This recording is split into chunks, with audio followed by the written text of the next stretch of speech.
একের পর এক গোল মিস, বিদায় ছিল চোখের সামনে, কিন্তু শেষ বাঁশি বাজতেই মরক্কোর ফুটবলাররা শেষদায় লুটিয়ে পড়লেন। কারণ তারা শুধু নেদারল্যান্ডসকে হারায়নি, 2026 বিশ্বকাপে প্রথম মুসলিম দেশ হিসেবে শেষ 16 টিকিটও কেটে ফেলেছে।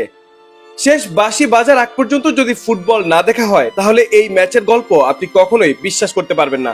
নেদারল্যান্ডস ভেবেছিল জয় তাদের হাতের মুঠোয়, মরক্কো প্রায় মেনে নিয়েছিল বিদায়।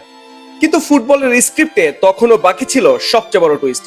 থ্রিলার সিনেমার শেষ দৃশ্যেও এতটা উত্তেজনা সচরাচর দেখা যায় না। 2026 বিশ্বকাপের শেষ 32 পর্বে মন্ত্রী স্টেডিয়ামে মরক্কো ও নেদারল্যান্ডসের লড়াই ছিল ঠিক তেমনই এক গল্প, যেখানে শেষ বাঁশি বাজার আগ মুহূর্তেও কেউ জানতো না নায়ক হয়ে ফিরবে কে।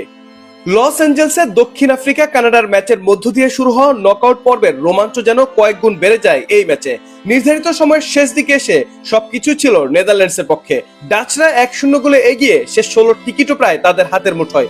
কিন্তু ফুটবল মাঝে মাঝে নিষ্ঠুরভাবে বদলে দেয় সব হিসাব। ম্যাচের 90 মিনিট শেষ, যোগ করার সময় চলছে, মরক্কোর আক্রমণও যেন শেষ চেষ্টা।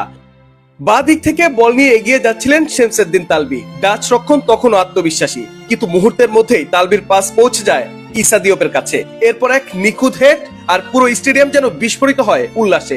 যে ম্যাচে কয়েক সেকেন্ড আগেও নেদারল্যান্ডস ছিল জয়ের দ্বার প্রান্তে, সে ম্যাচই হঠাৎ 1-1 সমতায়। ডাচরা অবশ্য হাল ছাড়েনি, ডেঞ্জেল ডামফ্রিস সহ একের পর এক আক্রমণ এসেছে মরক্কোর বক্সে, কিন্তু কাঙ্ক্ষিত গোল আর পাওয়া হয়নি। ফলে ম্যাচ গড়ায় অতিরিক্ত সময়ে। সেখানেও নাটক কম ছিল না। 98 মিনিটে আবারও হৃদস্পন্দন থামিয়ে দেওয়া এক মুহূর্ত তৈরি করেন তালবি। তার বাড়ানো বল ধরে ডাচ রক্ষণ ভেঙে একাই গোলমুখে পৌঁছে গিয়েছিলেন ইসমাইল সাইবেরি। মরক্কোর সমর্থকেরা তখন প্রায় গোল উদযাপনের প্রস্তুতি নিচ্ছিলেন, কিন্তু শেষ মুহূর্তে বা পা বাড়িয়ে অবিশ্বাস্য এক সেভ করেন ডাচ গোলরক্ষক বার্ট ভারভুখরেন। অথচ ম্যাচ শুরু থেকে নায়কচিত পারফরমেন্স দেখিয়ে আসছিলেন এই গোলরক্ষক। 19 মিনিটে আশরাফ হাকিমের কর্নার থেকে নেইল এল আইনাউয়ের শক্তিশালী হেড ঠেকিয়ে দেন তিনি। 2 মিনিট পর আবারও বাঁচান ডাচদের। প্রথমার্ধের শেষ ভাগে পাল্টা আক্রমণে জেগে ওঠে নেদারল্যান্ডসও। 44 মিনিটে ক্রিসেন্সিও সামারভিলের পাস থেকে মিকি ফন দেফেনের শট দুর্দান্তভাবে ঠেকিয়ে দেন মরক্কোর গোলরক্ষক ইয়াসিন বোনো। এরপর আসে প্রথমার্ধের সবচেয়ে আক্ষেপের মুহূর্ত। যোগ করার সময় হাকিমের নিখুঁত পাস পেয়ে গোল পোস্ট থেকে মাত্র কয়েক গজ দূরে ছিলেন সাইবেরি।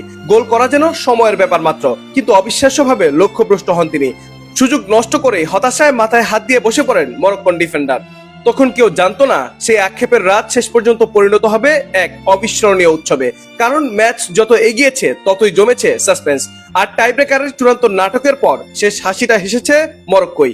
ডাচদের বিদায় করে জায়গা করে নিয়েছে শেষ 16-তে।